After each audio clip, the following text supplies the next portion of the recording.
Carol felt the shift before she even opened her eyes. Her alarm rang at the same time as always, the same sound, the same morning light, but something inside her had already made a decision. She didn't know why she felt angry. She didn't know why she suddenly wanted to quit her job. She didn't know why her mind kept pulling her in directions she didn't choose, and the strangest part? These changes didn't feel like her. They felt like someone or something else was pulling the strings. What Carol didn't know is that, inside her mind, a hidden system was already awake. A system that worked in silence. A system that shaped her feelings, her choices, her reactions. Long before she ever became aware of them, psychologists call it PLURIBUS, and once you understand what PLURIBUS really is, you'll start to notice the same hidden force inside. Your own mind-controlling thoughts you always believed were yours. Carol's day began like any other, but her mind was not calm. It was crowded. Not with words, not with noise, crowded with signals she didn't understand. She got out of bed feeling restless for no clear reason, as if she had woken up halfway through a thought she didn't remember having. Her heart beat a little faster. Her mind felt slightly tense. But she didn't know why. As she walked to the kitchen, her mood changed again. A sudden wave of sadness moved through her chest, then faded just as quickly. It made no sense. There was no trigger, no memory, no cause. It was like someone flipped an emotional switch inside her without asking. Later, while getting ready for work, Carol stared at herself in the mirror and felt a strange discomfort. She didn't like her clothes. She didn't like how her hair looked. She didn't like the expression on her face. None of these thoughts were new, but today they pushed harder. It felt like a part of her mind was whispering criticism, and she didn't know how to quiet it. At work, things became even more confusing. During a simple meeting, someone corrected a small mistake she made. It wasn't a big deal, but Carol felt something flare inside her, defensiveness, embarrassment, and anger all mixing at the same time. She smiled politely, but inside emotions crashed like waves. She knew she was overreacting, yet she couldn't stop it. By lunch, she was exhausted. Not physically, mentally. She didn't understand why she felt pulled in so many different directions. Her thoughts felt like they were being passed between different invisible hands. One moment she was confident, the next she doubted everything. One moment she felt calm, the next she felt like she was running from something she couldn't see. That evening, something even stranger happened. Carol found herself standing in a store staring at an expensive jacket she never planned to buy. She didn't need it. She didn't even like it that much. But something inside her urged her to get it. It wasn't a simple want. It felt like an emotional push from a deeper place. A pull she couldn't explain. She bought it. She didn't know why. She just did. Later, sitting alone in her room, the confusion finally turned into fear. She whispered to herself, "Why did I even do that? What is wrong with me?" But the truth was simpler and scarier at the same time. Nothing was wrong. Nothing was broken. Nothing was unusual. Carol was experiencing something every human experiences. But almost no one notices. Her mind wasn't being controlled by one single self. It was being shaped by a collection of hidden inner systems, silent parts of the brain making decisions. Before she even realized a choice existed, small reactions, flash emotions, sudden ideas, impulse choices, shifts in mood, protective thoughts, critical thoughts. They didn't come from one Carol. They came from something much bigger, a built-in network, a silent group of inner forces, a mental system older than Carol herself, a system called PLURIBUS. And while Carol believed she was the commander of her own thoughts, the truth was unsettling. PLURIBUS had been running things long before she ever knew its name, inside Carol's mind. Something far more complex than a single self was operating.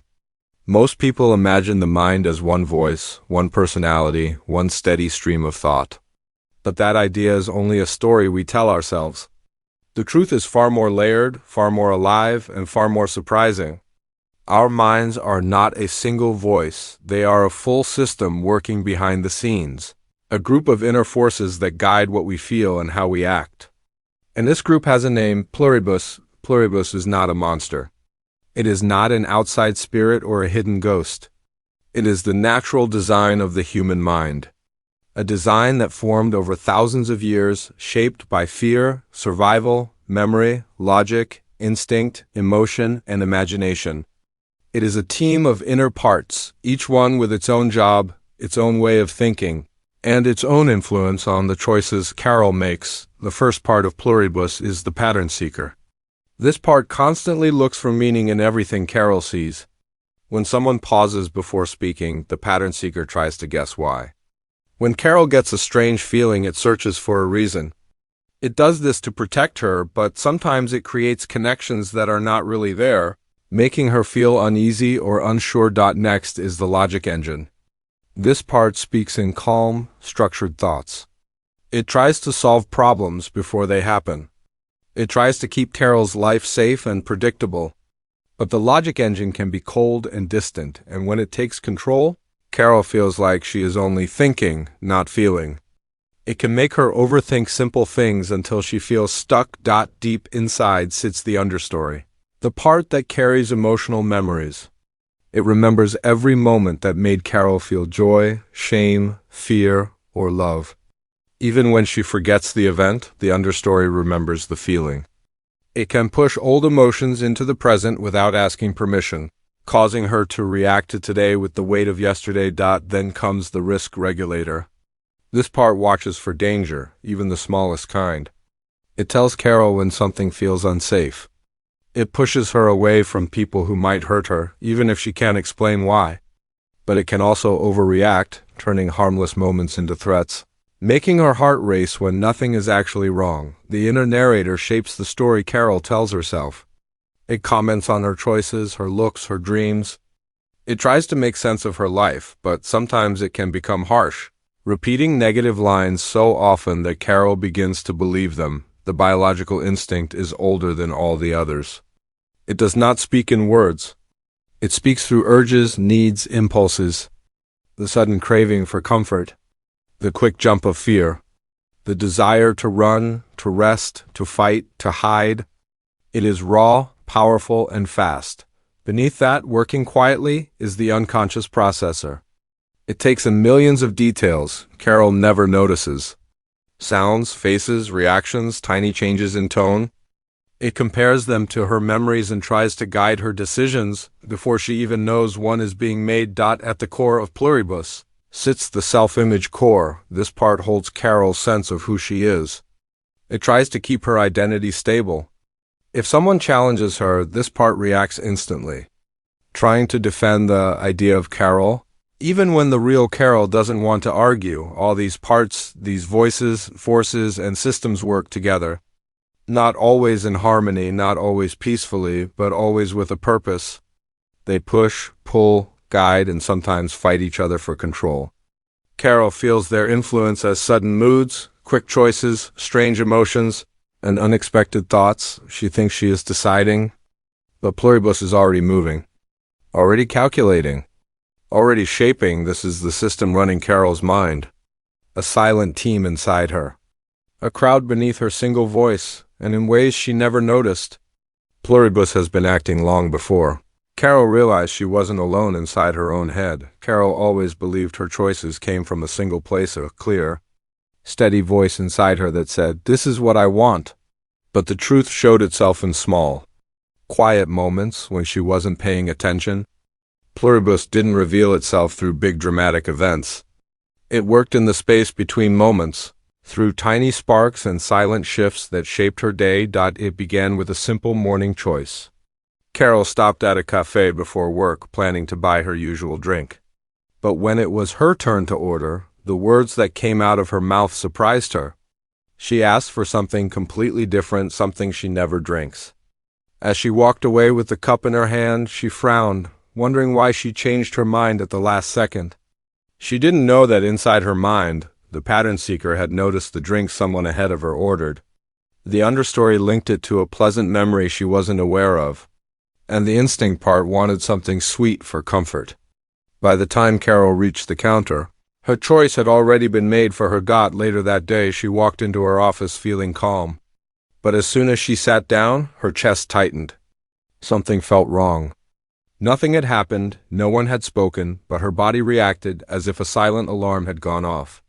She forced herself to breathe slowly, trying to stop the tension. But this wasn't her choice. The risk regulator had sensed a shift in the room, a small silence, a certain tone, a change in someone's face. Carol didn't notice these details consciously, but the unconscious processor did. It pushed the risk regulator to act, sending a wave of fear through her body before her brain had time to understand anything. At lunch, Carol chatted with a coworker who joked about a mistake she once made. It was harmless, not meant to hurt. But inside her, the self-image core flared up like a spark hitting dry leaves. Carol laughed on the outside, but inside of her mind lit with old memories of being judged in school, moments the understory kept hidden but alive. Her smile faded the moment she turned away, and she didn't understand why her mood had fallen so fast. Pluribus did. It had triggered a protective reaction to guard her identity. Even though the threat wasn't real. Later that evening, Carol sat down to read. She wanted peace, a quiet moment after a long day. But the inner narrator had different plans. It whispered a list of everything she had done wrong that week, every awkward moment, every fear about the future. Carol felt trapped in her own mind, wondering why her thoughts suddenly turned dark. She didn't know that the understory had slid a past fear into the present, and the logic engine was trying to fix it by rehearsing worst-case outcomes. To Pluribus, this was problem-solving. To Carol, it felt like drowning in thoughts she never called for. The most surprising moment came later that night. Carol was cleaning her room when she suddenly stopped halfway through folding a shirt. A thought hit her like a flash. I need to change something in my life. It didn't come from a long reflection. It didn't come from pain or crisis. It came out of nowhere. But inside her mind, different parts were quietly working together. The pattern seeker connected a few trends. The self-image core felt need for growth. The instinct part pushed for movement. The logic engine assembled the idea into words. By the time the thought reached Carol, it felt like a sudden inspiration, but it was the result of hundreds of small interactions. Happening in silence, Carol believed these moments were random. Mood swings. Sudden choices. Strange emotions. But Pluribus was moving under the surface long before she noticed a thing. Every feeling had a source. Every shift had a reason. Every choice had a hidden architect. Carol wasn't losing control. She was finally seeing the truth. She had never been the only one driving her mind. Pluribus had been guiding her, shaping her, pushing her, and protecting her in ways she never understood. Carol sat on the floor of her room, the quiet night wrapping around her like a soft blanket. Her mind felt tired, but for the first time, it also felt open wide enough to let in a new truth she had never seen before. She now understood that she wasn't just one voice, one mood, or one mind. She was a mix of many inner forces, each one working to protect her in its own way. Pluribus wasn't a problem. It wasn't an enemy hiding inside her. It was a system built to keep her alive. But knowing this raised a question that made her heart beat faster. If Pluribus had been making so many choices, could she ever take control back? For a long moment, Carol remained still, listening to her breath. She expected to feel fear, but instead she felt something different. She felt curiosity, because realizing that she wasn't the only one steering her mind didn't mean she was powerless. It meant she finally understood the rules of the game her brain had been playing her whole life. And now she could learn to play it better. She began with something simpler: pause. A small space between emotion and action. When she felt a sudden spark of anger, she didn't react right away. She took a single slow breath. In that breath, she felt the risk regulator pushing her to defend herself. She felt the understory calling up old memories. She felt the self-image core tightening its grip. But instead of letting them take over, she just noticed them. She didn't fight them. She didn't argue with them. She simply watched them rise and fall like waves. And for the first time, the waves didn't pull her under. The next day at work, a tiny moment tested her again. Someone made a sharp comment, the kind that usually set off alarms in her mind. She felt the familiar heat in her chest, the quick tension in her shoulders. Pluribus was moving fast inside her. But this time, she didn't react with fear or anger. She took a silent step back in her mind and asked herself a simple question. Which part of me is speaking right now? The answer wasn't a mystery anymore. She recognized the pattern. The self-image core was trying to protect her pride. The understory was echoing old wounds. The logic engine wanted to fix the moment by replaying it over and over. And the inner narrator was starting to build a story around it. But Carol didn't let any one part dominate her. Instead, she let them all speak. Then she chose her response. She didn't lose control.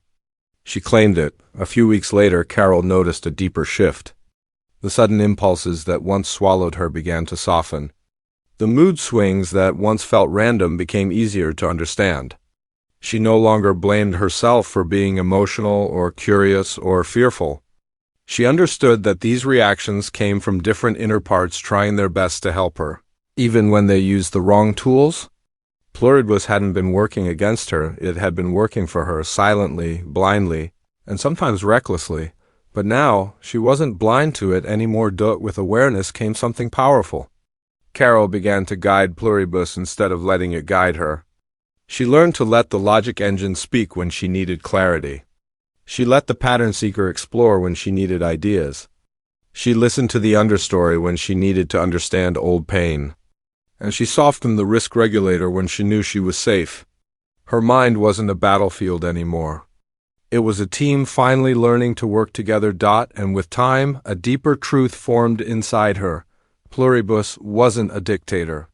It was a system waiting for a leader. The final realization came one quiet morning. Carol looked at her reflection not with judgment, not with fear, but with understanding. She finally saw herself not as one single person, but as a whole inner world. A network. A community of thoughts and memories. A mental universe made of many small forces, all trying to help her survive, grow, and become more than she was yesterday. She whispered to herself, not in fear, but in acceptance, I see you now. And for the first time, Pluribus didn't pull her in different directions. It moved with her, because once someone learns how their mind truly works, once they stop fighting their inner parts and start listening to them, something remarkable happens. They don't get controlled by Pluribus anymore. They lead it, and the same truth rests quietly inside every mind. You are not one voice. You are a whole system. A silent crowd of thoughts working behind the scenes. Pluribus runs in all of us. Until the day we learn to run it.